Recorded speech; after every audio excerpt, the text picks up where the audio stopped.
guys, welcome back to the channel, and in this video we're going to discuss about CVT PG 2025 Development and Labor Studies study material.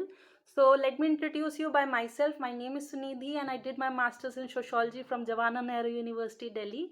And last year I also cleared CVT entrance exam for Development and Labor Studies. So in this video I'm going to discuss what study material I used during my preparation and what you can also use for clearing this exam in 2025. So let's start. So the PDF for this video would be available on this Telegram channel called @GK Zaruri hai. The link for this Telegram channel would be available in the description box of this video, and you can go directly to the Telegram channel and download the PDF for this video. Then एक important चीज़ कि इसमें जो study material है उसको मैंने different parts में divide कर रखा है. लाइक फॉर एग्जांपल हमारा पहला पार्ट पॉलिटी है. पॉलिटी में क्या क्या चीज़ें हमें पढ़नी है. फिर लेबर लॉज, ये ई श्रम पोर्टल हो गया, important scheme, schedule tribe, schedule caste के बारे में important articles, economy, political thoughts and कुछ important books, psychology, sociology, socio religious movements. मतलब इस तरीके से मैंने पूरे स्टडी मटेरियल को डिवाइड किया हुआ है और हर पार्ट में हमें क्या क्या चीज़ों के बारे में पढ़ना है उसके बारे में हम आइडिया लेंगे. वन मोर इम्पॉर्टेंट थिंग जो मैं मेंशन करना चाहूँगी वो ये है कि जो डेवलपमेंट एंड लेबर स्टडीज़ के क्वेश्चन बनते हैं वो कुछ इस तरीके से बनते हैं. लाइक फॉर एग्जांपल जैसे आपको अगर मान लीजिए टॉपिक दिया गया फंडामेंटल ड्यूटीज़, तो आप पढ़ेंगे कि फंडामेंटल ड्यूटीज़ 11 है नंबर में और वो फलानी टाइप की आपकी फंडामेंटल ड्यूटीज़ हैं. आप जब फंडामेंटल ड्यूटीज़ पढ़ते हैं तो आप अकेले यही थोड़ी पढ़ते हैं, आप ये भी तो पढ़ते हैं कि ये इस अमेंडमेंट के through fundamental duties constitution of India में ऐड हुई और इस कमेटी ने फंडामेंटल ड्यूटीज़ को रिकमेंड किया एंड ये इस साल का अमेंडमेंट हुआ था, इस साल में कमेटी बनी थी. तो जो ईयर्स होते हैं वो भी इंपॉर्टेंट हो जाते हैं. ठीक है, ये जो छोटी छोटी अब जैसे जब आप पढ़ेंगे फंडामेंटल ड्यूटीज़ तो आप क्यों पढ़ेंगे कि किस कमेटी ने रिकमेंड किया था. ठीक है ना. लेकिन वही है कि कभी मैथ द फॉलोइंग आ गया और मैथ द फॉलोइंग में डिफरेंट कमिटीज़ का नाम दे रखा है और पूछ लिया कि ये फलानी कमेटी जो है वो किस चीज़ से रिलेटेड है. तो आपने अगर थ्योरेटिकल नॉलेज रखी होगी और टॉपिक्स को कुछ हल्का फुल्का डीप में जाके पढ़ा होगा, कुछ चीज़ों को एज अ स्टैटिक जीके लेके चलेंगे, तो आपके maximum question development and labour studies के सॉल्व होंगे. तो इस चीज़ पर ज़्यादा ध्यान दीजिएगा कि कैसे आप कोई भी अगर टॉपिक पढ़ रहे हैं तो उसमें जो ईयर्स हैं, अगर कोई कमेटी है तो वो कमेटी किस साल में आई थी, उसका चेयरमैन कौन रहा था. तो इन छोटी छोटी डिटेल्स पे अगर आप ध्यान देंगे तो ये पेपर निकालना आपका बहुत इजी हो जाएगा. So let's start. कि हमारा जो पहला पार्ट है वो है पॉलिटी. तो पार्ट 3 ऑफ द कॉन्स्टिट्यूशन जो फंडामेंटल राइट्स हैं, कितने फंडामेंटल राइट्स हैं और कौन कौन से आर्टिकल्स हैं. लाइक फॉर एग्जांपल आर्टिकल 14 जो इक्वालिटी बिफोर लॉ की बात करता है. आपको जैसे जो भी आर्टिकल्स हैं उन वो किस बारे में हैं. ठीक है, जैसे आर्टिकल 14 है तो वो इक्वालिटी बिफोर लॉ कहता है. ठीक है, या वो इक्वालिटी के बारे में आपको ये छोटी छोटी चीज़ें पता होनी चाहिए. ठीक है, equal pay for equal work अगर पूछ लिया तो वो कौन से में आता है, आर्टिकल 14 है. आर्टिकल 19(1)(c) है. ठीक है, ये यूनियन एंड एसोसिएशंस के बारे में बात करता है, आपको ये पता होना चाहिए. आर्टिकल 23 की डिटेल फोर्स्ड लेबर के बारे में है. आर्टिकल 24 चाइल्ड लेबर के बारे में है.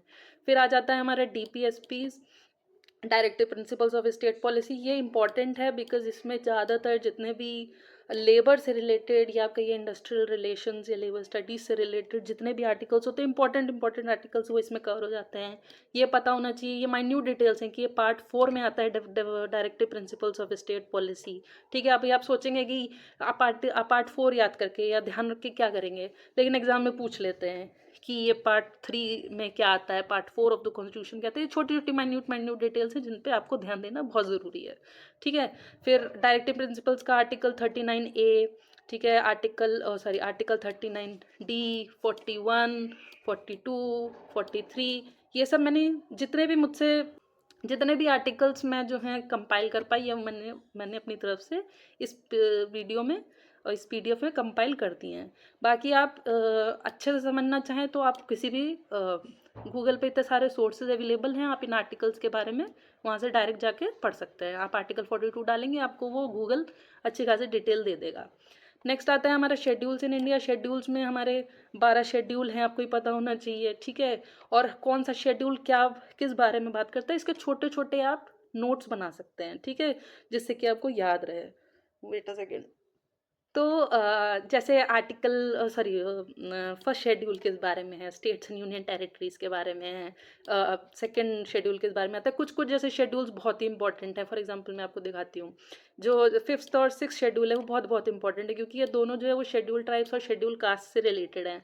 ठीक है, शेड्यूल 6 इसलिए इंपॉर्टेंट है क्योंकि इसमें ऐसे क्वेश्चन पूछ लेंगे कि कौन से ऐसे नॉर्थ ईस्टर्न स्टेट्स हैं जो सिक्स्थ शेड्यूल के अंडर कवर नहीं होते। जैसे आसाम है, मेघालय है, त्रिपुरा है, और चौथा आपको दे देंगे नागालैंड।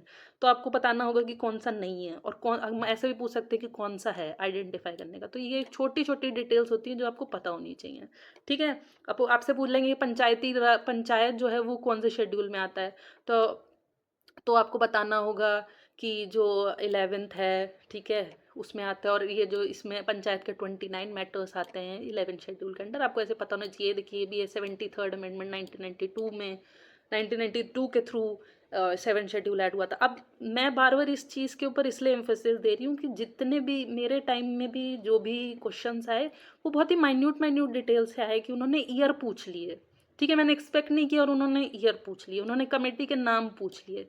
तो ये आपको पता होना चाहिए, आपको ये चीज़ ध्यान देनी पड़ेगी, ठीक है? छोटी-छोटी चीज़ें हैं, ठीक है?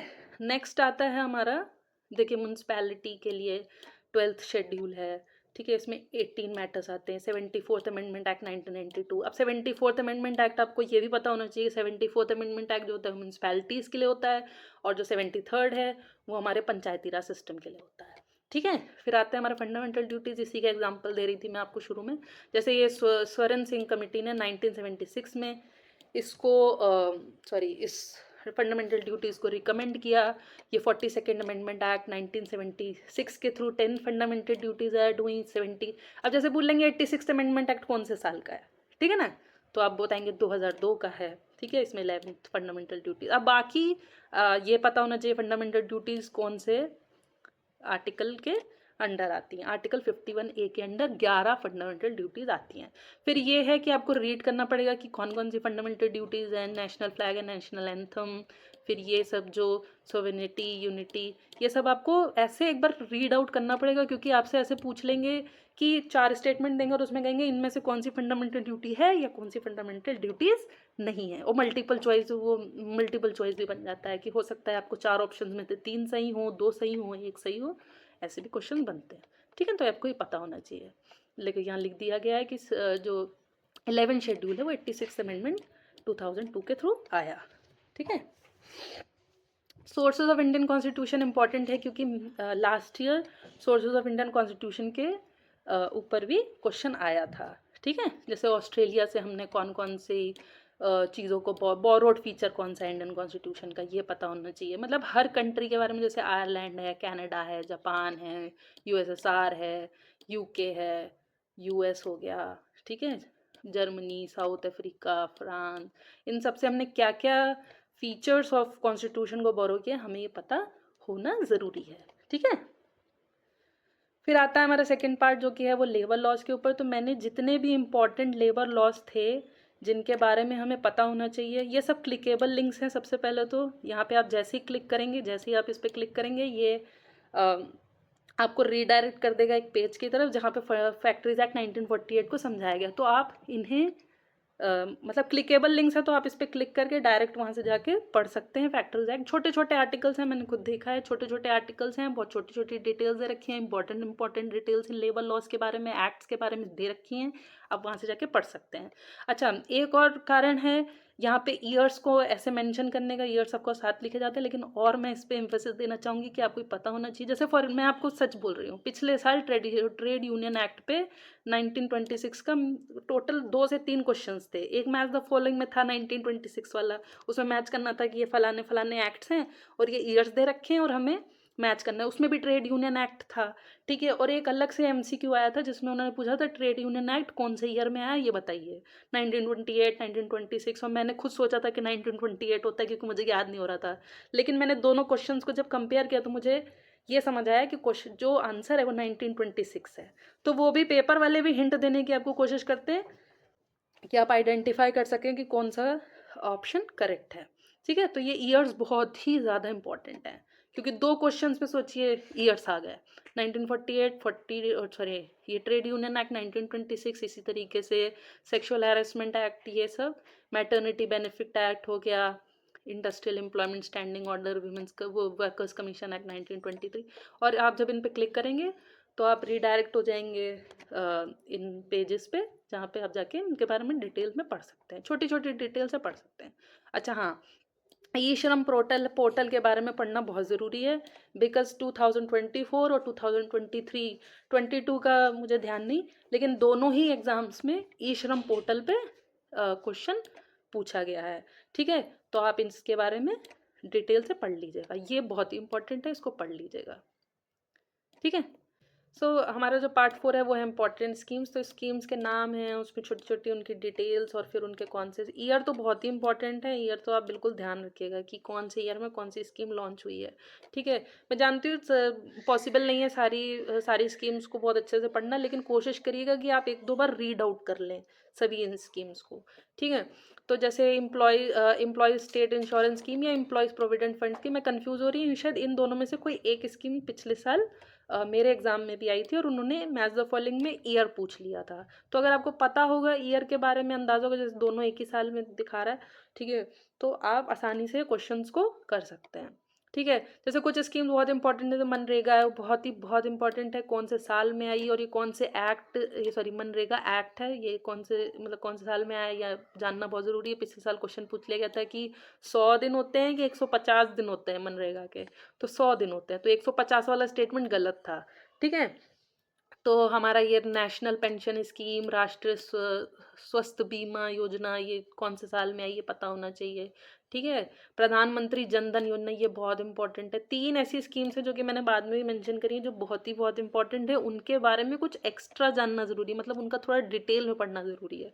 तो एक तो ये है प्रधानमंत्री जन धन योजना, मैं भी आगे उस एक अटल पेंशन योजना है, उसको उसके बारे में जानना ज़रूरी है, कौन सा साल में। ये है प्रधानमंत्री सुरक्षा बीमा योजना, ये भी बहुत इंपॉर्टेंट है। प्रधानमंत्री जीवन ज्योति बीमा योजना, अटल पेंशन योजना, ये भी बहुत इंपॉर्टेंट है। ठीक है, और इनमें ना सिर्फ ईयर इंपॉर्टेंट है, आपका ये भी जानना ज़रूरी है कि ये थोड़ा बहुत अंदर की डिटेल्स भी पता होनी चाहिए आपको। मैंने बाद में एक ऐसा वीडियो मेंशन किया जिसमें इन तीनों स्कीम्स के बारे में समझाया गया, और इनको डिटेल में पढ़ना इसलिए ज़रूरी है क्योंकि हर एग्ज़ाम में अटल पेंशन योजना या इन तीनों, ये सुरक्षा बीमा योजना, इनमें से कोई ना कोई क्वेश्चन आ जाता है।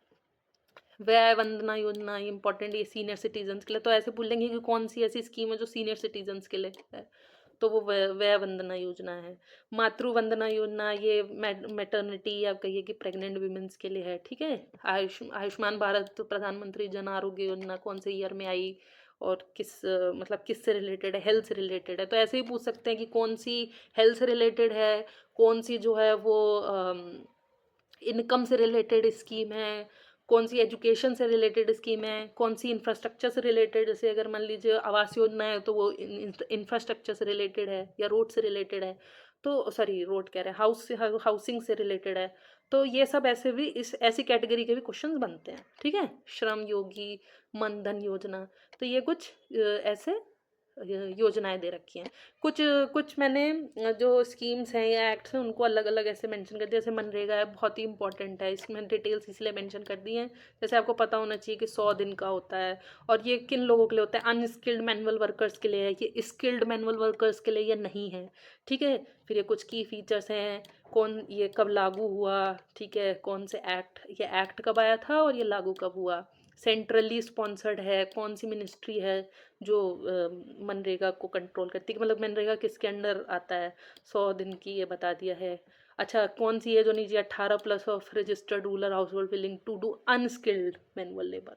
ठीक है, नेक्स्ट आता है उज्ज्वला स्कीम। ठीक है, तो ये उज्ज्वला जो है वो, पहली बात तो इसका फुल फॉर्म क्या है, Unnat Jeevan by affordable LEDs and appliances. ठीक है, तो ये फुल फॉर्म पता होना चाहिए, यहाँ लिख दिया है मैंने इसीलिए। ठीक है, कौन सी ईयर में आई, मिनिस्ट्री ऑफ पावर, क्योंकि एक ये उजाला है, एक उज्ज्वला योजना भी है, वो सेक्सुअल हैरेसमेंट और उससे विमेन से रिलेटेड स्कीम है, तो वो कभी कभी डिफरेंस पूछ लेते हैं, ये इस पे मत जाइएगा क्योंकि मैंने इससे लिया है। ठीक है, नेक्स्ट आ जाता है क्या ऑब्जेक्टिव है इसका, फिर आता है पीएम किसान सम्मान निधि योजना, इसके बारे में ठीक है कब आई वो पता होना चाहिए, 18 में ये कुछ इसकी डिटेल्स हैं, ठीक है। नेक्स्ट है समग्र शिक्षा योजना। ये समग्र शिक्षा योजना इसलिए इम्पोर्टेंट है क्योंकि ये सर्व शिक्षा अभियान, राष्ट्रीय माध्यमिक शिक्षा अभियान, टीचर्स एजुकेशन प्रोग्राम, ये 3 ऐसी स्कीम्स हैं जो समग्र शिक्षा स्कीम के अंडर आती हैं, ठीक है। तो ये पता होना ज़रूरी है, ठीक है। नेक्स्ट आता है नेशनल स्किल डेवलपमेंट मिशन। इसके बारे में पता होना चाहिए। 2015 में 1 जुलाई में इस चीज़ को लाया गया। कौन लाए? प्रधानमंत्री नरेंद्र मोदी जी के अंडर आया, ठीक है। और ये लॉन्च हुआ, देखिए launched it on 15 July 2015 on world youth skill day. अब देखिए आपको ये भी पता चल गया कि 15 जुलाई को वर्ल्ड यूथ स्किल डे होता है, ठीक है ना, ये ठीक है। नेक्स्ट आ जाता है, ये इसके इनिशिएटिव्स आपको थोड़ा बहुत देखना पड़ेगा। फिर आ जाता है प्रधानमंत्री रोजगार प्रोत्साहन योजना। ये पिछले साल ये योजना पूछी गई थी, तो आपको इसके बारे में पता होना चाहिए। जैसे ministry of labour and employment implemented by EPFO, तो इसकी जो नोडल मिनिस्ट्री है, ये क्या नाम है इसका, प्रधानमंत्री रोजगार प्रोत्साहन योजना की नोडल मिनिस्ट्री पूछ सकते हैं, ठीक। फिर ड्यूरेशन पूछ लिया, कौन कौन बेनिफिशरीज हैं इस योजना के, प्रधानमंत्री रोजगार योजना के, ये वो पूछ लिया। नेक्स्ट आ जाती है हमारी हृदय स्कीम। हृदय स्कीम बहुत ही इंपॉर्टेंट है क्योंकि इसके ऊपर आई थिंक पिछले साल क्वेश्चन आया था, और ये इम्पॉर्टेंट है भी बिकॉज इसके पीछे का मोटिव जान मतलब ये इसके पीछे का मोटिव जानना बहुत ज़रूरी है। ये जो है national heritage city development and augmentation योजना है, 2015 में आई, हाउसिंग एंड अर्बन अफेयर्स के अंडर आती है, ठीक है। ये बहुत इंपॉर्टेंट है कि किसके अंडर आती है, क्योंकि ये हेरिटेज सिटी से रिलेटेड स्कीम है, कुछ अलग आ जाता है, ठीक है। वरना हम लोग की पेंशन स्कीम पढ़ रहे हैं, नहीं तो हम आवास योजना पढ़ रहे हैं, नहीं तो हम जो है हेल्थ रिलेटेड स्कीम्स पढ़ रहे हैं, लेकिन ये थोड़ी सी अलग सी स्कीम है बिकॉज ये सिटीज़ के बारे में है, उनको प्रिजर्व करने के बारे में है। तो इसमें करीबन देखिए टोटल 12 हेरिटेज सिटीज़ आती हैं। कौन कौन सी सिटीज़ हैं आप एक बार पढ़ लीजिए, आपको जैसे मथुरा है, देखिए मथुरा आ गया यहाँ पे, द्वारका आ गया, अमृतसर है, ठीक है, अजमेर है, ये सब हो गया। नेक्स्ट आता है दीनदयाल अंत्योदय योजना, नेशनल लाइवलीहुड मिशन, ठीक है। ये बहुत ही इंपॉर्टेंट है क्योंकि ये पहले नेशनल रूरल लाइवलीहुड मिशन था, अब इसका नाम जो है चेंज होकर दीनदयाल अंत्योदय योजना हो गया है। कौन से ईयर में आई, ठीक है। देखिए ये इम्प्रूव्ड वर्जन है किस स्कीम का, स्वर्ण जयंती ग्राम स्वरोजगार योजना का, ठीक है। और ये देखिए ये बहुत इंपॉर्टेंट है, programme is supported partially by World Bank. ये जानना बहुत ज़रूरी है कि ऐसी कौन सी स्कीम है जो जिसको वर्ल्ड बैंक पार्शली सपोर्ट करती है। तो इसीलिए ये सब चीज़ें जो छोटी छोटी डिटेल्स हैं ये स्कीम को इम्पोर्टेंट बनाती हैं, ठीक है। और ये बहुत ही इंपॉर्टेंट है, दीनदयाल अंत्योदय योजना आता है क्वेश्चन, ये पूछ लेंगे कौन से साल में आई, ठीक है। रीनेम कब हुई ये पूछ लेंगे। नेक्स्ट आता है हमारा, हाँ मैं इसी वीडियो की बात कर रही थी कि इसमें 3 हमारी स्कीम जानना बहुत ज़रूरी है, प्रधानमंत्री जीवन ज्योति बीमा योजना, प्रधानमंत्री सुरक्षा बीमा योजना, अटल पेंशन योजना, क्योंकि इसके अंदर का थोड़ा डिटेल में पूछ लिया जाता है। तो आप इस वीडियो में जाके लिंक पे जाके ये वीडियो देख सकते हैं और नोट्स बना सकते हैं। नेक्स्ट इंपॉर्टेंट हमारी स्कीम है मेक इन इंडिया योजना, सॉरी स्कीम, कब आई, मोदी पीएम मोदी के द्वारा वो हुआ, ministry of commerce and industry के अंदर आता है। इसका लोगो क्या है, मैंने लोगो भी इसलिए मेंशन कर दिया कि मुझे लगता है कि इस पर भी हो सकता है कभी क्वेश्चन पूछ लें। की सेक्टर्स कौन कौन से हैं, तो 27 सेक्टर्स हैं, 2 पार्ट्स में हैं, मैन्युफैक्चरिंग सेक्टर्स में हैं और सर्विस सेक्टर में हैं। मतलब 27 सेक्टर्स जो है वो इन 2 कैटेगरीज में डिवाइडेड है, मैन्युफैक्चरिंग सेक्टर्स में एंड सर्विस सेक्टर में, ठीक है। 3 से 4 पिलर्स हैं of MII, new process, infrastructure, tech sectors, mindset. आपको मतलब ये जानना ज़रूरी है कि मेक इन इंडिया योजना जो स्कीम है वो किस बारे में है।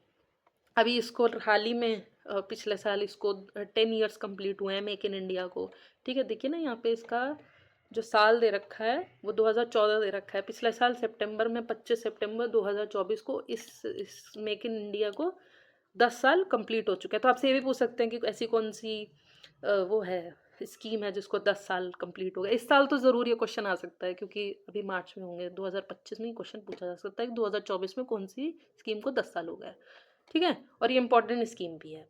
फिर मेक इन इंडिया के अंडर भी बहुत सारी स्कीम्स आती हैं, skill India, startup India, digital India, प्रधानमंत्री जन धन योजना, स्मार्ट सिटीज़, ये देखिए स्वच्छ भारत अभियान, सागरमाला बहुत इंपॉर्टेंट है, सागरमाला बहुत ही इंपॉर्टेंट है, ठीक है ना। कुछ कुछ जैसे ये इंटरनेशनल सोलर अलायंस है, 1 minute, so international solar alliance है, ये बहुत इंपॉर्टेंट है। मतलब देखिए सारी स्कीम्स ध्यान रहे ना रहे, लेकिन कुछ हाईलाइटेड बने, जैसे स्किल इंडिया हो गई, स्टार्टअप इंडिया हो गई, सागरमाला हो गई, इंटरनेशनल सोलर अलायंस हो गई, ये सब कुछ कुछ इम्पोर्टेंट स्कीम्स हैं जो कि पूछी जा सकती हैं, ठीक है, प्रोबेबिलिटी है। प्रधानमंत्री आवास योजना ग्रामीण जो है ये लॉन्च कब हुई? परमानेंट टू प्रोवाइड, पक्का, पक्का की स्पेलिंग गलत है, परमानेंट हाउसेज, ये किस बारे में है? ये स्वच्छ Bharat mission urban, rural urban, ठीक है ना, अर्बन जो है 2014 का है। इसमें पूछ लेंगे आपसे, ये भी पूछ सकते हैं कि कौन सा 2024 या 2024 का कौन सा ऐसा सिटी है जो कि स्वच्छ भारत अभियान में फर्स्ट आया है। ज़्यादातर इंदौर ही निकलता है, मैक्सिमम मुझे लगता है इंदौर ही निकला है। प्रधानमंत्री सूर्योदय योजना हो गई, ठीक है। नेक्स्ट पार्ट आ जाता है हमारा, ये थे हमारे इंपॉर्टेंट स्कीम्स जिनके बारे में हमें पता होना चाहिए। अच्छा, ये जो 3 लास्ट की स्कीम्स दे रखी हैं, ये पिछले साल मेरे एग्जाम में भी आई हुई हैं as the match the following, इसीलिए मैंने इनको मेंशन भी किया हुआ है अलग से, ठीक है। फिर आ जाता है हमारा नेक्स्ट पार्ट, इंपॉर्टेंट आर्टिकल्स जो कि शेड्यूल ट्राइब से रिलेटेड है। मैं बताती हूँ इन पे कैसे क्वेश्चन बनते हैं। ये कुछ आर्टिकल्स दे रखे हैं, जैसे फॉर एग्जांपल आर्टिकल 342, 366, ठीक है ना। तो देखिए किस कैटेगरी, ये जनरल ऐसे ही आ रहे हैं, ठीक है। फिर आ जाते हैं education, cultural, public employment related safeguard, फिर कुछ पॉलिटिकल इकोनॉमिक सेफगार्ड्स के लिए, कुछ पॉलिटिकल सेफगार्ड्स के लिए, मतलब अलग अलग कैटेगरीज में भी आर्टिकल डिवाइडेड है। पिछले साल क्वेश्चन आया था कि कुछ 4 से 5 वो दे रखे थे, आर्टिकल्स दे रखे थे नंबर मतलब, और उसमें पूछा था इनमें से कौन कौन से आर्टिकल्स हैं जो शेड्यूल्ड ट्राइब्स के पॉलिटिकल सेफगार्ड वाली कैटेगरी में आते हैं, ठीक है। अब मान लीजिए उन्होंने दे दिया 335, 160, ये देखिए ना, मान लीजिए देते हैं 335 दे दें, फिर कहते हैं 164, 243D और 243T, और पूछ लें पॉलिटिकल सेफगार्ड इसमें से कौन कौन से है, तो आप इन्हीं तीनों को तो बोलोगे आप। ये 335 तो हमारा जो है वो इकोनॉमिक सेफगार्ड में आ जाता है। तो आपको ये पता होना चाहिए कि कौन सी स्कीम कौन सी कैटेगरी में आ रही है, कौन सी आर्टिकल कौन सी कैटेगरी में आ रहा है। ऐसा ना हो कि आप इसमें कंफ्यूज हो जाएं, क्योंकि कुछ ऐसे आर्टिकल्स हैं, जैसे फॉर एग्जांपल कि ऐसा कौन सी आर्टिकल है जो इनको पॉलिटिकल रिप्रेजेंटेशन का, शेड्यूल्ड ट्राइब्स को पॉलिटिकल रिप्रेजेंटेशंस का हक देती है, तो वो हमारी किस में आएंगी? पॉलिटिकल सेफगार्ड्स में आ जाएंगी।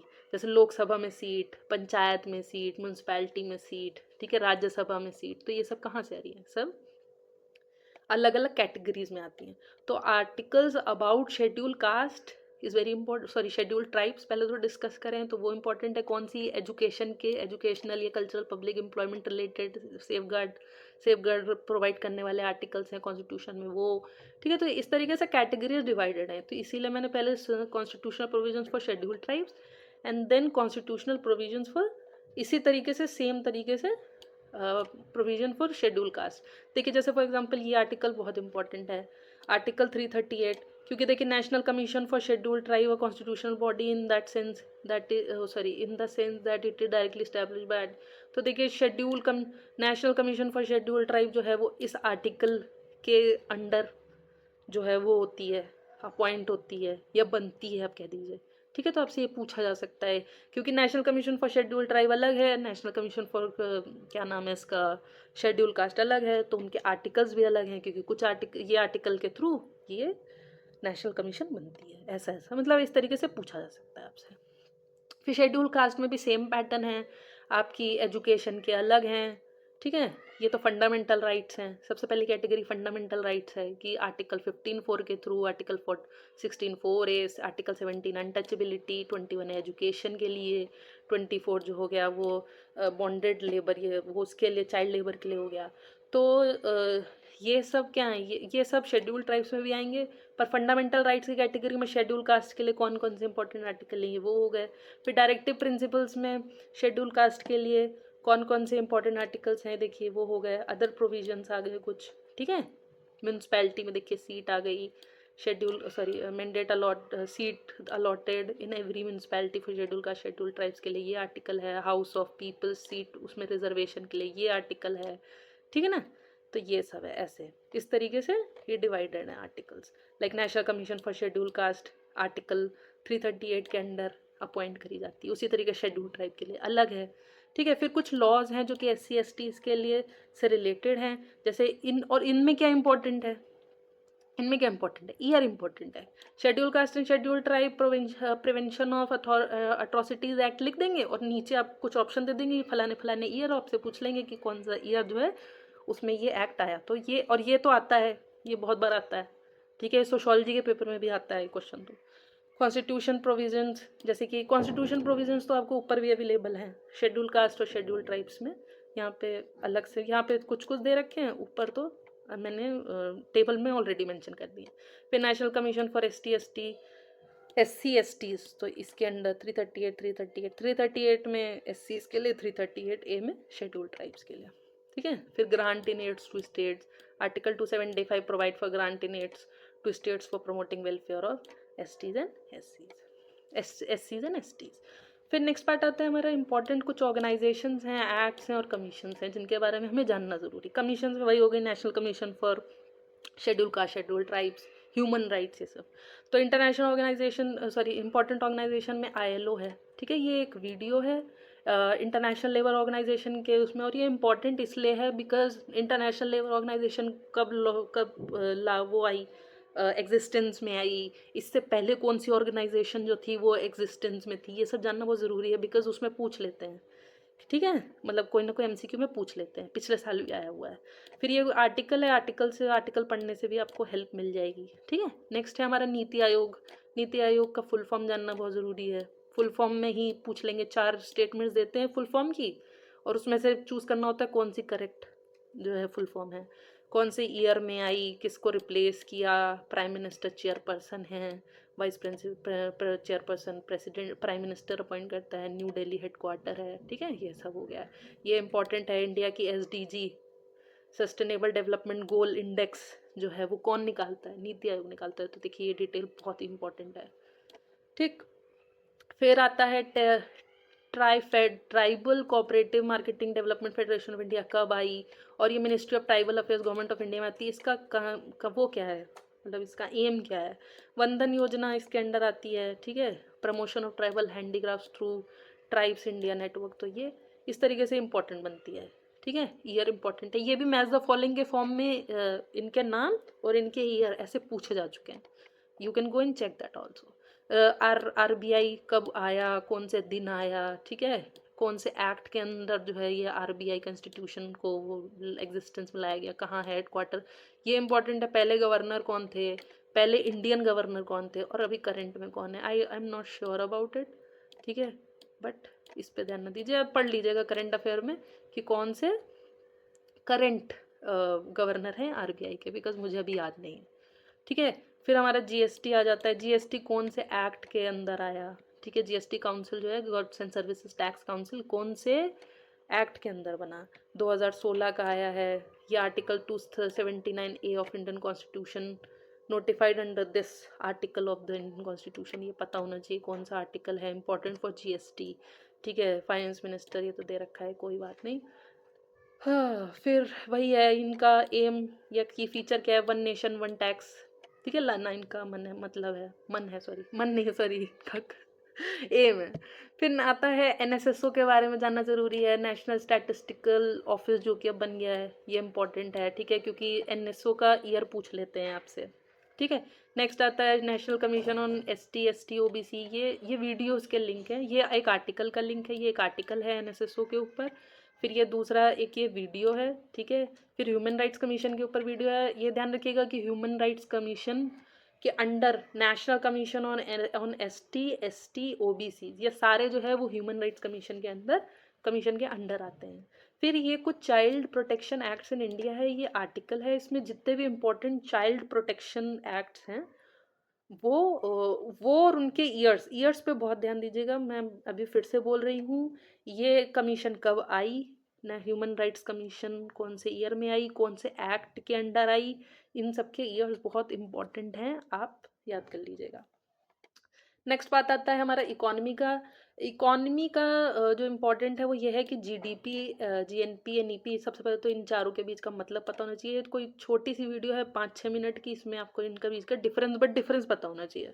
फिर ये 5 ईयर प्लान्स, इसमें हमारे जितने भी 5 ईयर प्लान्स हैं वो सब डिस्कस करे गए हैं इनमें, ठीक है। फिर आता है 5 ईयर प्लान्स के ऊपर कुछ एमसीक्यूज़ हैं इस वीडियो में। फिर ये इकोनॉमी एमसीक्यू की प्लेलिस्ट है, इसमें जितने भी इकोनॉमी के इम्पोर्टेंट कॉम्पिटिटिव एग्ज़ाम्स के वो हैं एमसीक्यूज़, वो सारे इस प्लेलिस्ट में आपको मिल जाएँगे, ठीक है? ये 2 प्लेलिस्ट हैं।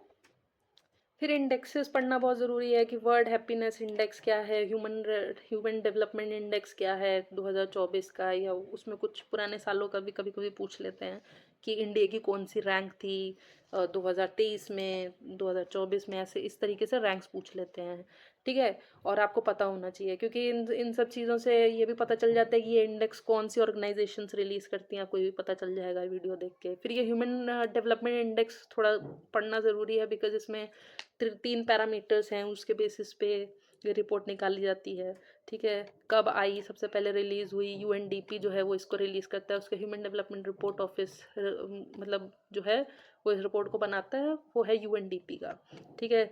नेक्स्ट आ गया ये थोड़ा सा डिटेल दे रखिए कि पहला पैरामीटर हेल्थ है, फिर एजुकेशन है, फिर स्टैंडर्ड ऑफ लिविंग है। ये 3 चीज़ें हैं जिसके बेसिस पे ह्यूमन डेवलपमेंट इंडेक्स या रिपोर्ट बनती है, ठीक है।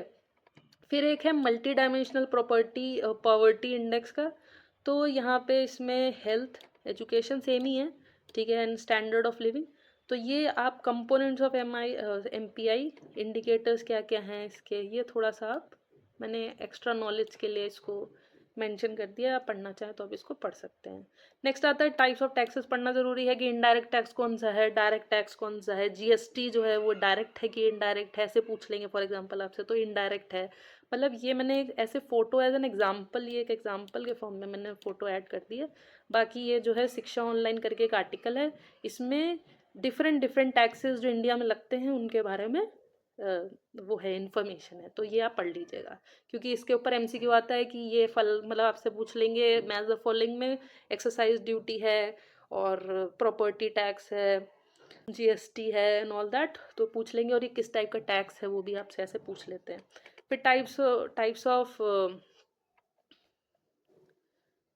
वेट अ सेकेंड, हाँ, एक और वीडियो आई थिंक मुझसे मिस आउट हो गई है। एक type of unemployment and type of poverties की भी मैंने लिंक ऐड किया था, वो मैं बाद में एडिट कर दूंगी, तो आप ये ध्यान रखिएगा कि टाइप्स ऑफ अनएम्प्लॉयमेंट और उसकी क्या कैलकुलेशन है ये आपको इस वीडियो से पता चल जाएगी। टाइप ऑफ पावर्टी वो मैं यहाँ पे पीडीएफ को मैं एडिट करके डाल दूंगी कि मतलब types of unemployment and types of poverty पढ़ना इंपॉर्टेंट है कि कितने टाइप के पावर्टी हैं, कौन कौन से टाइप के पावर्टी हैं और कौन कौन से टाइप का अनएम्प्लॉयमेंट होता है। फिर कुछ कमिटीज़ हैं जो पावर्टी और अनएम्प्लॉयमेंट से रिलेटेड हैं, उनके बारे में, और वो कौन से ईयर में आई, मतलब नाम भी पता होने चाहिए आपको, ऐसा ऐसा ना हो कि आपको कन्फ्यूजन हो जाए, आपसे पूछ रहे हैं पावर्टी की कमिटीज़ और आप टिक करके आ जा रहे हैं अनएम्प्लॉयमेंट की कमिटीज़ को, तो वो अच्छा नहीं है, ठीक है। ये है मिनिस्ट्री ऑफ कॉरपोरेट अफेयर्स, इसके अंडर कौन कौन से एक्ट्स आते हैं, बिकॉज मेरे एग्ज़ाम में ये आया था, तो इसीलिए मैंने, क्योंकि रिपीट होते हैं क्वेश्चन, इसीलिए मैंने इस चीज़ को मेंशन कर दिया कि ये जो 4 एक्ट्स हैं ये मिनिस्ट्री ऑफ कॉरपोरेट अफेयर्स के अंडर आते हैं, मतलब ये नोडल मिनिस्ट्री है इन चारों एक्ट्स के लिए, ठीक है, ये पढ़ लीजिएगा। नेक्स्ट हमारा टॉपिक आता है पॉलिटिकल थॉट्स के ऊपर। तो इंडियन पॉलिटिकल थिंकर्स हैं, कुछ वेस्टर्न पॉलिटिकल थिंकर्स हैं, लाइक फॉर एग्जांपल हॉब्स हो गए, एरिस्टॉट हो गए, तो ये सब वेस्टर्न पॉलिटिकल थिंकर्स हैं।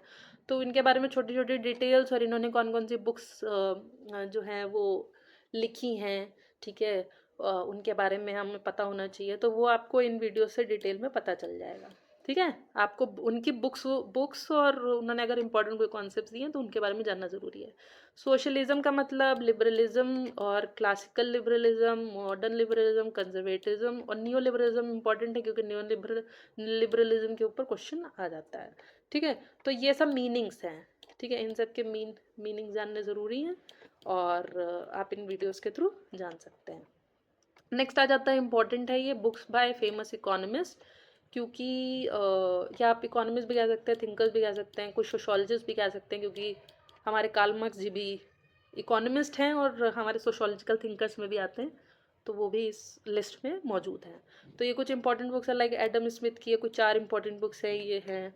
फिर केन्स की हो गई ये 5-6 बुक्स। फिर फील्डमैन है, इनकी कुछ इंपॉर्टेंट बुक्स हैं।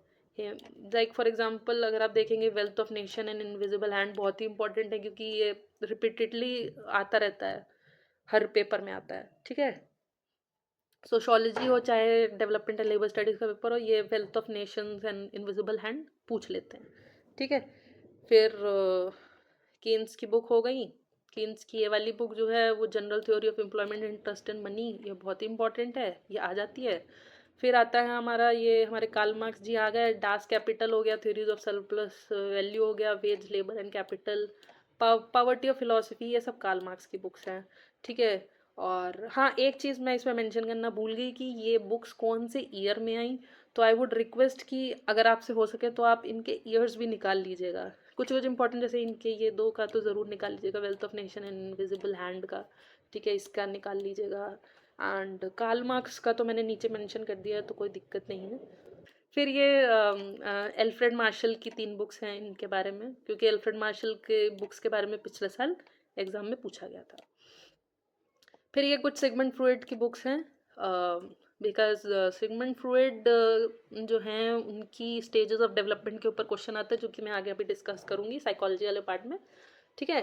तो इनकी बुक्स भी इम्पॉर्टेंट हैं, जैसे for example totem and taboo and interpretation of dream, ठीक है, आप इनको पढ़ सकते हैं। मतलब पढ़ इन द सेंस इनकी बुक्स के नाम और मतलब कुछ अगर ईयर्स आपको याद हो पाए तो वो, ठीक है। तो वो 2 बुक्स तो बहुत ही इंपॉर्टेंट है, ये जो मैंने यहाँ पे ड्रीम्स और टैबू वाली मेंशन कर दी है, ये jokes and relations to the unconsciousness, ये हो गया, 3 essays on theory of sexuality, ये सब ठीक है। फिर नेक्स्ट आ जाता है हमारे कार्ल मार्क्स जी, ये बहुत इंपॉर्टेंट हैं, क्योंकि कम्युनिस्ट मैनिफेस्टो जो कि ऊपर वाली लिस्ट में यहाँ पे मेंशन नहीं है, ठीक है, लेकिन कम्युनिस्ट मैनिफेस्टो के ऊपर मैं द फॉलोइंग आया हुआ है, ठीक है। कैपिटल हो गया, बाकी तो ऊपर 2-3 थे, जर्मन आइडियोलॉजी, ये हो गया, क्लास स्ट्रगल इन फ्रांस, ये ज़रूर याद रखिएगा कि कम्युनिस्ट मैनिफेस्टो जो है वो एंगल्स के साथ लिखा है कार्ल मार्क्स ने, ठीक है। फिर कैपिटल हो गया, फिर दो दो वॉल्यूम है इनकी, 2 या 3 वॉल्यूम है, ठीक है। नेक्स्ट पार्ट आता है हमारा ट्रेड यूनियंस के ऊपर।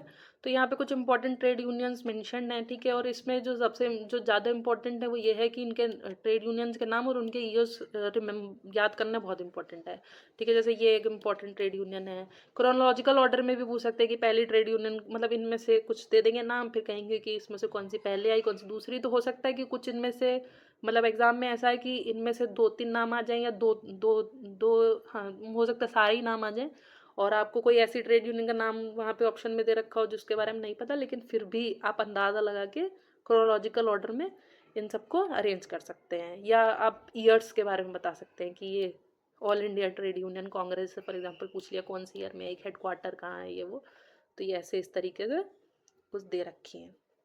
नेक्स्ट आ जाता है हमारे इंपॉर्टेंट रेवोल्यूशंस इन इंडिया, जैसे green revolution, white revolution, blue revolution, golden revolution, ठीक है। तो ये कौन सी क्रॉप के लिए हैं, पहली चीज़ ये। दूसरा ये है कि इनके फादर कौन है, ये बहुत इंपॉर्टेंट है, fathers are very very important. जैसे ग्रीन और मिल्क, जो वाइट रेवोल्यूशन है, उन दोनों के जो थिंकर्स हैं, वो सॉरी फाउंडर्स हैं, वो बहुत इंपॉर्टेंट है। ग्रीन रेवोल्यूशन, प्रोटीन रेवोल्यूशन, ये तो मोदी जी का ही है, ठीक है। येलो रेवोल्यूशन किसने दिया, वो इम्पोर्टेंट है। तो जिसके नाम अवेलेबल हैं और जिसके यहाँ पे नहीं भी अवेलेबल है, प्लीज़ अगर आप ढूंढ पाए तो प्लीज़ ढूंढ लीजिएगा। ब्लैक रेवोल्यूशन, ब्लू रेवोल्यूशन किस लिए है, golden revolution, pink revolution, red revolution, round green revolution फिर आ गया, ये रिपीट हो गया, कोई बात नहीं, लेकिन फूड ग्रेन्स के लिए ये ध्यान रखिएगा, मेजरली किसके लिए, वीट के लिए, ठीक है। फिर आ जाएगा वाइट रेवोल्यूशन, किसने दिया, वो इम्पोर्टेंट है। फिर ये रेवोल्यूशंस के ऊपर वीडियो भी, ये मैंने टेबल भी मेंशन कर दी है, ठीक है, हो सकता है कुछ छूट गया हो, बाकी ये रेवोल्यूशंस के ऊपर जो है ये वीडियो है, छोटे छोटे मतलब मतलब छोटी सी वीडियो है, इसमें कवर हो जाएंगे आपके जितने भी रेवोल्यूशन है इंपॉर्टेंट जो रिपीट होते हैं, वो ज़्यादातर ग्रीन रेवोल्यूशन, वाइट रेवोल्यूशन है, कोई और भी रिपीट हो सकता है। फिर ये कल मतलब इन्हीं रेवोल्यूशंस के ऊपर MCQs हैं। फिर कुछ इंडियन नेशनल मूवमेंट्स हैं, like for example quit India movement कौन से ईयर में आया, ठीक है, नॉन कॉपरेशन मूवमेंट कौन से में आया, साइमन कमीशन कौन से ईयर में आई, तो ये सब पता होना ज़रूरी है। All India financial institutions like NABARD, RRB, ठीक है, ये सब इंस्टीट्यूशंस इन सब में मेंशन हो जाएंगे, और इन इंस्टीट्यूशन और इन इंस्टीट्यूशन मतलब ये किस फील्ड में काम करते हैं, मतलब रूरल एरियाज़ के लिए हैं कि अर्बन एरियाज़ के लिए हैं, और अम, अम, और ये जानना ज़रूरी है कि कौन से ईयर में ये सब इंस्टीट्यूशंस स्थापित हुए।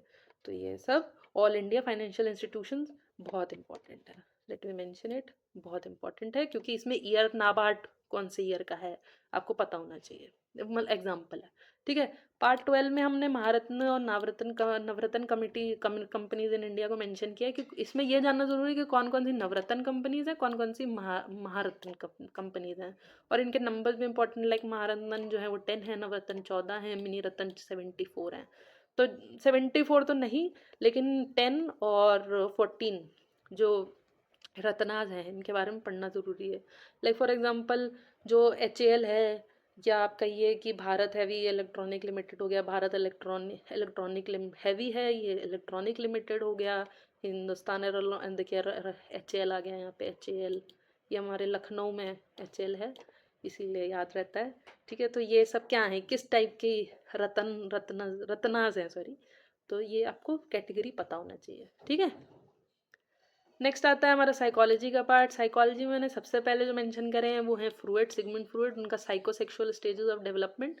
तो ये मैंने एक पिक्चर, मुझे लगा कि थोड़ा मतलब अच्छी है समझने के लिए, कि ओरल स्टेज है, एनल स्टेज है, फैलिक है, फिर लेटेंट है, जेनिटल, क्योंकि इसमें क्रोनोलॉजिकल ऑर्डर में पूछ लेते हैं, मिक्स कर देंगे, फिर कहेंगे कि इनको लाइन वाइज अरेंज करो, कि सबसे पहले ओरल स्टेज आता है, फिर एनल आता है, फिर फैलिक आता है, फिर लेटेंट है, फिर जेनिटल है। ठीक है, और ये एक आर्टिकल है, ये मतलब ये फ़ोटो जिस आर्टिकल से मैंने निकाली वो ये है। ठीक है, इसमें डिटेल में एक्सप्लेनेशन दे रखा है, आप उससे पढ़ सकते हैं। नेक्स्ट जो थ्योरी है वो है मास्लो की हायरार्किकल नीड्स की, हायरार्की ऑफ नीड्स की। ये एक्चुअली यही है सब नीड्स। पहली जो नीड है वो होती है फिजियोलॉजिकल नीड, फिर safety and security, love and belonging, self esteem, self actualisation. तो ये सब जो स्टेजेस हैं, ये स्टेजेस हैं, इसको ये कहते हैं हायरार्की ऑफ नीड्स की स्टेजेस। तो ये इनका भी क्रोनोलॉजिकल ऑर्डर पता होना चाहिए। जैसे वो पूछ लेंगे कि लास्ट स्टेज कौन सी होती है नीड की, तो वो होती है सेल्फ एक्चुअलाइजेशन, कि जब इंसान एकदम तृप्त हो जाता है। ठीक है, ये उस पर आर्टिकल है। फिर मैंने कंबाइन करके एक ऐसे PDF बना दी है जिसमें मैंने फ्रूइड, एडलर, कार्ल जंग, क्लेनिन, एरिक्सन बहुत इंपॉर्टेंट है, इनके stages of development very very important, Karen Horney है। तो इनके इनके ऊपर ये क्या आर्टिकल है, you can go and check this article, you will click on it और आपको वो PDF मिल जाएगा। ठीक है, तो ये PDF का लिंक है। तो ये सारे जो थिंकर्स हैं, साइकोलॉजिकल थिंकर्स, ये आपको वहाँ पे जाके अवेलेबल हो जाएंगे और आपको इनके बारे में डिटेल्स पता चल जाएंगी। तो ये सब इंपॉर्टेंट थिंकर्स हैं, इसीलिए मैंने इनकी एक PDF अलग से बना दी है। नेक्स्ट आता है डिफेंस मैकेनिज्म। डिफेंस मैकेनिज्म बहुत इंपॉर्टेंट है, क्योंकि आपको पता होना चाहिए कितने टाइप के डिफेंस मैकेनिज्म होते हैं। लाइक रिग्रेशन है, डिनाइल है, डिनाइल में चले गए आपने आपने मतलब आपकी गलती है लेकिन आप एकदम डिनाइल में चले गए, नहीं मैंने तो गलती करी ही नहीं। तो these are kinds of defence mechanism जो हम यूज़ करते हैं। प्रोजेक्शन क्या है, डिस्प्लेसमेंट क्या है, रिग्रेशन क्या है, सब्लिमेशन क्या है। तो ये कुछ टाइप ऑफ हैं, और इन यहाँ पे कुछ एग्जाम्पल दे रखा है। लाइक जैसे डिनाइल में दे रखा है, स्मोकर्स में refuse to admit to themselves that smoking is bad for their health. ठीक है, तो वो डिनाइल में जा सकते हैं कि दे कैन रिफ्यूज़। ठीक है, जैसे डिस्प्लेसमेंट का देख लीजिए, कि someone who is frustrated by his own और हर बॉस एट वर्क में go home and kick the dog. मतलब बॉस की फ्रस्ट्रेशन जो है वो वहाँ से डिस्प्लेस होके किसी घर के मेंबर या डॉग पे निकल गई। तो इस तरीके ये these are kinds of defence mechanism, और ये एक आर्टिकल है डिफेंस मैकेनिज्म के ऊपर। आप ये नहीं मानिएगा कि इस पिक्चर में सारे डिफेंस मैकेनिज्म्स हैं, ये एक एग्जांपल के फॉर्म में मैंने सिर्फ मेंशन करने के लिए डाल रखे हैं। इस आर्टिकल में आपको सारे डिफेंस मैकेनिज्म्स अवेलेबल हो जाएंगे। नेक्स्ट आता है हमारा पार्ट 14, जो कि है social and religious movements in India. हम जब से ग्रेजुएशन में आए तब से पढ़ रहे हैं। ठीक है, इनके ऊपर क्वेश्चन आता ही आता है। तो हम लोग जब ग्रेजुएशन का सिलेबस पढ़ते थे तो भी कहीं ना कहीं पूछ लेते थे, ब्रह्म समाज के बारे में एक्सप्लेन करो, ये वो। ठीक है, तो तब से पढ़ रहे हैं, अभी तक पीछे नहीं छूटा है। तो जैसे ये हो गए हमारे, और ये मेन बात है, ये क्रोनोलॉजिकल ऑर्डर में ही है कि सबसे पहले कौन सी आई, फिर कौन सी आई, फिर कौन सी आई। तो ये सब लाइन से ही लगे हुए हैं। तो आप उस तरीके से भी देख सकते हैं, नोटिस कर सकते हैं कि कौन सी सभा या समाज पहले आया, कौन सा मूवमेंट पहले आया। तो जैसे ब्रह्म समाज इंपॉर्टेंट है, आत्मीय समाज भी इंपॉर्टेंट है, क्योंकि देखिए यही पूछ सकते हैं कि राजा राम मोहन रॉय जो हैं वो किस किस चीज़ के फाउंडर हैं। हमें तो सिर्फ ज़्यादातर लोगों को ब्रह्म समाज ही याद रहता है, लेकिन अगर आपने पढ़ रखा होगा कि आत्मीय समाज भी जो है उन्होंने बनाया है। ठीक है, तो ध्यान रहेगा। कहाँ बना, कैलकटा, देखिए ज़्यादातर कैलकटा ही आ रहा है। ठीक है, फिर परमहंस मंदिर मंदिली, ठीक है, बॉम्बे का हो गया, ठीक है। ये सब जो है प्रार्थना समाज है, आर्य समाज है। कहाँ बना वो, थियोसॉफिकल सोसाइटी हो गई, डिक्कन एजुकेशनल सोसाइटी हो गई, कौन है इसके फाउंडर, कहाँ बना, कौन से ईयर में बना, ठीक है ना। जैसे रामकृष्ण मिशन हो गया, ठीक है, servants of Indian society important है, ये देख लीजिएगा। तो ये सब कुछ important religious movement, socio religious movements हैं, इनके फाउंडर्स हैं, इनके ईयर है, उनकी प्लेस है कि कहाँ ये स्थापित हुए। फिर हमारा आता है नेक्स्ट पार्ट सोशोलॉजी का। ये सबसे पहला आर्टिकल मैंने फैमिली के ऊपर ही मेंशन कर रखा है, क्योंकि ये मैं जब सोशोलॉजी का स्टडी मटेरियल डिस्कस कर रही थी मैंने वहाँ पे मेंशन किया था, बिकॉज ये एक बहुत अच्छा बेहतरीन किस्म का आर्टिकल है, जिसमें उन्होंने आसानी से डिस्कस कर लिया है कि ये पैट्रियार्कल फैमिली है, मैट्रियार्कल फैमिली है, ये जो है वो मतलब different different types of families, किस तरीके फैमिली ऑफ ओरिएंटेशन है कि क्या है, तो वो सब डिफरेंट टाइप्स ऑफ फैमिलीज जो एग्जिस्ट करती हैं बहुत इंपॉर्टेंट है। और ये सोशोलॉजी के क्वेश्चंस आते हैं बहुत ज़्यादा, हो सकता है वेट सोशोलॉजी का ही ज़्यादा हो जाए। तो जो सोशोलॉजी पे ज़्यादातर क्वेश्चन बनते हैं वो फैमिली, मैरिज, किनशिप, उनकी टर्मिनोलॉजीज़ पे बनते हैं। मेन बात है फैमिली, मैरिज, किनशिप, बट उनकी टर्मिनोलॉजीज़ पे बनता है। तो मैंने जितनी अपनी तरफ से मेरे को टर्मिनोलॉजीज़ याद आई मैंने सब ज़्यादातर मेंशन कर दी, हो सकता है सारी ही कवर हो गई हो। बाकी इस आर्टिकल को भी आप एक बार पढ़ लीजिएगा तो आपका मैक्सिमम जो है आपको समझ में आ जाएगा। जो नॉन सोशोलॉजिकल बैकग्राउंड के हैं, जिनको नहीं आइडिया एकदम, वो पढ़ेंगे तो उनको समझ आ जाएगा बहुत ईजिली। तो पहले फैमिली रिलेटेड टर्म्स है, nuclear family, extended family, joint family, blended family, मतलब समझना है। फैमिली ऑफ ये देखिए बहुत इंपॉर्टेंट, फैमिली ऑफ ओरिएंटेशन और फैमिली ऑफ प्रोक्रिएशन। ओरिएंटेशन वो होती है जिसमें आप जन्म लेते हैं, प्रोक्रिएशन होती है जो कि मैरिज के थ्रू आप इस्टेब्लिश करते हैं, और एंड हैविंग और अडॉप्टिंग अ चिल्ड्रन, ठीक है। जैसे आप शादी करते हैं तो आपका एक फैमिली बनता है ना, तो वो होती है procreation, that a person establish through marriage and having और अडॉप्टिंग अ चिल्ड्रन, ठीक है। नेक्स्ट आ गया पेट्रियार्कल फैमिली, मैट्रियार्कल फैमिली, पेट्रिलिनियर डिसेंट, मतलब अगर मान लीजिए आपका खानदान जो है वो पिता के साइड से देखा जा रहा है तो वो पेट्रिलिनियल डिसेंट हो जाएगा। अगर माता जी की तरफ से देखा जा रहा है, जैसे लाइक जैसे खासी सोसाइटी है, खासी खासी एक ऐसी ट्राइब है जिसमें मैट्रिलिनियर डिसेंट है, मतलब माँ जो है हेड है, हमारे पूर्वज जो है वो एक औरत है, मतलब उनकी जो पूर्वज है वो एक औरत है। हम ऐसे इमेजिन करते हैं हमारे पूर्वज कौन है, तो हम लोग हमेशा कहते हैं हमारे पूर्वज जो है वो फलाने व्यक्ति का नाम हम लेते हैं, तो वो हमेशा मेल ही ज़्यादा निकलता है, क्योंकि मैक्सिमम हम लोग जो सोसाइटी में रहते हैं वो पैट्रियार्कल सोसाइटी में रहते हैं, मैट्रियार्कल बहुत कम मिलती हैं, ठीक है। मैट्रिलिनियर डिसेंट हो गया। अब फिर किनशिप का मतलब क्या होता है, फिक्टिव किन कौन कौन से हैं। दूसरे आते हैं हमारे मैरिज रिलेटेड टर्म्स। तो मोनोगैमी क्या होती है, जब marriage system where an individual has only one spouse at a time, मतलब एक आदमी पे एक ही आदमी से शादी, मतलब एक आदमी की शादी एक टाइम पे एक ही औरत से हुई है, तो वो मोनोगैमी होती है, ठीक है। फिर आता है हमारा एक मिनट, फिर आता है हमारा पॉलीगैमी। तो पॉलीगैमी में पॉलीजिनी तब हो जाता है जब एक आदमी जो है वो मल्टीपल औरतों से शादी करता है, बिकॉज पॉली का मतलब होता है मैनी और जेनी का मतलब होता है व्यूमन। पॉली का मतलब होता है मैनी और एंड्री का मतलब होता है आदमी, मतलब एक औरत जब मल्टीपल आदमियों से शादी करती है तो उसको हम, जैसे ये इसको हम कहते हैं पांचाली, मतलब द्रौपदी का केस महाभारत का, जब एक औरत ने 5 पांडव पुत्र, मतलब एक द्रौपदी ने 5 पांडव पुत्रों से शादी करी, तो वो हो गया। एंडोगैमी क्या होता है, एक्सोगैमी का डिफरेंस पता होना जरूरी है। एंडोगैमी मतलब अंदर अंदर, एक्सो मतलब बाहर, एंडो का मतलब जब अपने ही कास्ट में शादी कर लो तो एंडोगैमी होती है। एक्सोगैमी का मतलब होता है जब एंडो से आप समझिए अंदर अंदर, ठीक है, एक्सो मतलब बाहर। अरेंज मैरिज हो गया, लव मैरिज हो गया, एक तो कोई इतना खास नहीं। ये इंपॉर्टेंट है हाइपरगैमी और हाइपोगैमी। हाइपर का मतलब होता है अप, ठीक है। अगर मान लीजिए हाइपरगैमी तब होगी जब आपकी शादी उच्च कुल में हो रही हो, मतलब लोअर कास्ट की शादी अगर अपर कास्ट में हो रही है तो हाइपरगैमी है। हाइपोगैमी मतलब अगर आप उच्च खानदान की हो, आपकी अब लड़की उच्च खानदान की है, मतलब ऊपर ब्राह्मण जैसे फॉर एग्जांपल कास्ट की है, उसकी शादी जो है वो मान लीजिए उसमें हो जाए, क्या बोलेंगे, अब तो वर्ण भी याद नहीं आ रहे हैं। मतलब मान लीजिए शूद्राज में, एससी एसटीज में शादी हो जाए तो उसको हम कहेंगे हाइपोगैमी। आप उस पर मत जाइएगा, मैं कोई कास्ट डिफरेंशिएशन नहीं कर रही हूँ, ठीक है। कंसेंगुइन मैरिज कौन सी होती है, marriage between individuals who are closely related, ये ब्लड रिलेशंस को बोलते हैं एक्चुअली कंसेंगुइन, ठीक है। कोहैबिटेशन मतलब लिविंग रिलेशनशिप, एक साथ रहना। Civil union. डाउरी क्या होती है उसका मतलब, ब्राइड प्राइस, ठीक है। लेविरेट ये बहुत इंपॉर्टेंट है और ये बहुत इंपॉर्टेंट है। लेविरेट मैरिज ये होती है custom where widow marriage her deceased husband brother, मतलब जो भाभी है जिस मतलब ऑफकोर्स एक औरत है जिसका पति गुजर गया वो अपने देवर से शादी कर ले तो दैट इज लेविरेट मैरिज। और सरोरेट मैरिज ये होती है जब एक आदमी जिसकी बीवी मर गई है और वो मतलब गुजर गई है और वो उसकी छोटी बहन या उसकी बहन से शादी कर ले तो दैट इज कॉल्ड सरोरेट मैरिज। ठीक है।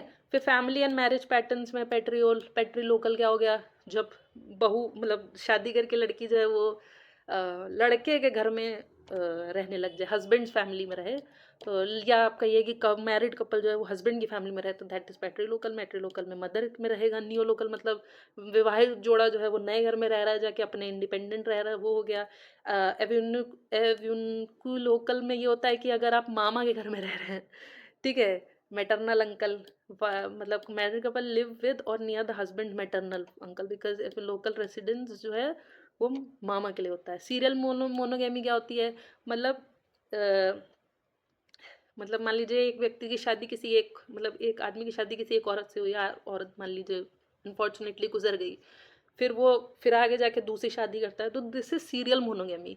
हर टाइम पे उसकी एक ही बीवी है, पर यह है कि उसने मल्टीपल शादीज करी हैं, ठीक है, और एक टाइम पे एक ही, इसीलिए बोला है कि over a life time but only one eight a time, एक टाइम पे सिर्फ एक।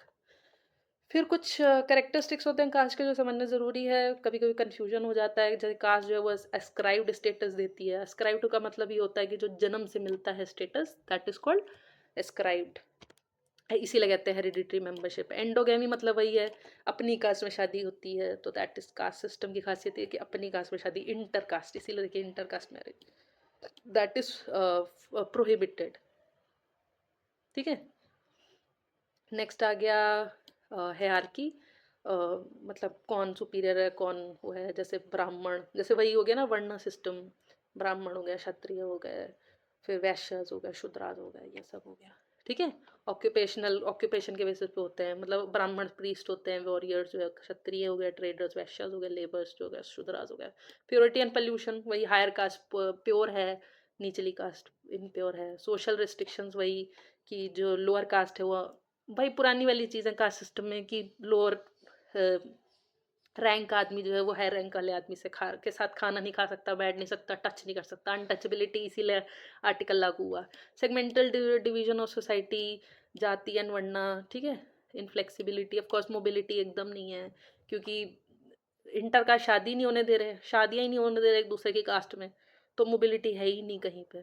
ठीक है। या आप ये कहिए कि अगर आप बनिया फैमिली में पैदा हुए हैं और आप सोचें कि जो है आप ब्राह्मण हो जाएं, तो वो कास्ट सिस्टम वो अलाउ नहीं करता होने के लिए। सेंशंस हो गए, ठीक है, वही वाली चीज़ कि रिस्ट्रिक्शंस लगा रखे हैं आप पे कि आप ये नहीं कर सकते, वो नहीं कर सकते, और करोगे तो बाहर निकाल दिए जाओगे, मतलब विलेज के या कास्ट के। कास्ट काउंसिल हो गई, ठीक है। Religion as a basis, cultural distinctiveness, caste based social mobility, that is called Sanskritization. और ये याद रखिएगा, मैंने यहाँ शायद मेंशन नहीं किया, मैं भूल गई, मैं बाद में ऐड कर दूंगी। संस्कृताइजेशन का भी कॉन्सेप्ट इंपॉर्टेंट है, and who gave this concept of Sanskritization, that is M N. Srinivas. मैं नीचे एडिट कर दूंगी बिकॉज आई थिंक मैंने इस पीडीएफ में अभी तक मेंशन नहीं किया, मैं आई थिंक मेरे दिमाग से स्किप हो गया। संस्कृताइजेशन इज इम्पॉर्टेंट और मैं अपडेट कर दूंगी पीडीएफ को। Regional variation, political and economic dimension, ठीक है। फिर ये कुछ इंपॉर्टेंट है, जैसे सोशल स्ट्रैटिफिकेशन का कॉन्सेप्ट पढ़ना इंपॉर्टेंट है। क्यों इंपॉर्टेंट है, क्योंकि वो आपसे कैरेक्टरिस्टिक्स पूछ लेते हैं सोशल स्ट्रैटिफिकेशन के। कुछ 26 इंपॉर्टेंट सोशोलॉजिकल थिंकर्स हैं, क्योंकि कुछ सोशोलॉजिकल थिंकर्स के बारे में क्वेश्चंस पूछे जाते हैं, जैसे Talcott, Parson, Emile Durkheim, Karl Marx, Weber, Mead, ठीक है, कूले का कौन सा कॉन्सेप्ट है, सेकेंडरी ग्रुप और प्राइमरी ग्रुप, ऐसे मतलब ये सब चीज़ें पूछ ली जाती हैं, जो कि आपका ये 26 इंपॉर्टेंट सोशोलॉजिकल थिंकर्स में कवर हो जाएगा। Because these sociological thinkers are asked in the form of match the following, नाम देंगे और फिर उनके कॉन्सेप्ट या उनकी बुक्स का ऐसे पूछ लेंगे। तो आपके ये जो 26 इंपॉर्टेंट सोशोलॉजिकल थिंकर्स हैं, इसकी वीडियो में आपका ये सब कवर हो जाएंगे। Then next is social group. Social group पे वही इंपॉर्टेंट है, प्राइमरी ग्रुप, सेकेंडरी ग्रुप, किसने ये इन ग्रुप्स के बारे में बताया, ये सब थोड़ा पढ़ना ज़रूरी है। इन ग्रुप, आउट ग्रुप, कुछ कुछ ग्रुप्स के बीच का डिफरेंस जानना ज़रूरी है कि रेफरेंस ग्रुप कौन से होते हैं, ठीक है। लाइक फॉर एग्जांपल, मैं हमेशा इस चीज़ का एग्जांपल देती हूँ कि मान लीजिए हम दीपिका पादुकोण को पसंद करते हैं, ठीक है? तो वो हम उसके जैसा बनना चाहते हैं, तो वो हमारे लिए एक या आप कहिए कि एक्टर्स हैं। एक्टर्स हमारे लिए क्या है, एक रेफ़रेंस ग्रुप के लिए अगर हम मान लीजिए उनसे इतने ज़्यादा अट्रैक्टेड हैं और उनके जैसा कपड़े पहनना स्टार्ट कर दें, उनके जैसा बोलना स्टार्ट कर दें, उनके जैसा खाना-पीना स्टार्ट कर दें, तो वो हमारे लिए एक रेफ़रेंस ग्रुप के जैसे हैं कि वो हमारे लिए एक रेफ़रेंस की तरीके से पेश होते हैं कि हम उनके जैसा बनना चाहते हैं या हम उनसे अपने आप को कंपेयर करते हैं, तो those are reference group for us, ठीक है? फिर नेक्स्ट आता है सेंसिटाइज़ेशन, वेस्टर्नाइज़ेशन, मॉडर्नाइज़ेशन, जो कि मैं भूल गई थी कि मैंने मेंशन किया है कि नहीं, तो मैंने मेंशन किया हुआ है, ठीक है? तो सेंसिटाइज़ेशन इज़ वेरी इंपॉर्टेंट, आप इस लिंक पे जाएँगे, आपको सेंसिटाइज़ेशन, वेस्टर्नाइज़ेशन, मॉडर्नाइज़ेशन का मतलब पता चल जाएगा। सेंसिटाइज़ेशन किसने दिया, that is M N Srinivas, ठीक है? So thanks for watching this video. All the best for the exam. Once again, the PDF would be available on the Telegram channel called @GK Zaruri Hai. The link for this Telegram channel is available in the description section of this video. And one more important thing, development and labour studies के बारे में जो मैंने tips दी कि that you have to go in a detail कि years क्या हैं, इंपॉर्टेंट ईयर्स, अमेंडमेंट्स हो रहे हैं तो वो कौन सी ईयर में हो रहे हैं, तो कुछ जो थोड़ी वो कहते हैं ना छोटी छोटी डिटेल्स हैं, आपको उनके बारे में थोड़ा ध्यान रखना है। और 1 महीने के अंदर अंदर मतलब मैं मान सकती हूँ कि ये पेपर तैयार हो सकता है। 1 महीने से ज़्यादा मुझे नहीं लगता इसको ज़रूरत है, क्योंकि ये जितना आप रीड करेंगे, ठीक है, जितना जितना ज़्यादा आप रीड करेंगे इन सब टॉपिक्स को, फंडामेंटल राइट्स है, ये सब हो गया, इकोनॉमी के जितने ज़्यादा एमसीक्यूज़ को आप सॉल्व करेंगे, तो आपकी कॉन्सेप्ट क्लैरिटी होती जाएगी। और आपको जैसे अब ये ट्राइब्स और ऑर्गेनाइजेशंस के ईयर और ये सब चीज़ें पढ़ेंगे तो आपको कॉन्सेप्चुअल क्लैरिटी होती जाएगी और उतने ज़्यादा चांसेस हैं कि आपका ये पेपर सक्सेसफुली क्लियर हो जाए। So thanks once again, don't forget to get this PDF on this Telegram channel. फिर मिलेंगे एक नई वीडियो के साथ, तब तक के लिए bye and all the best.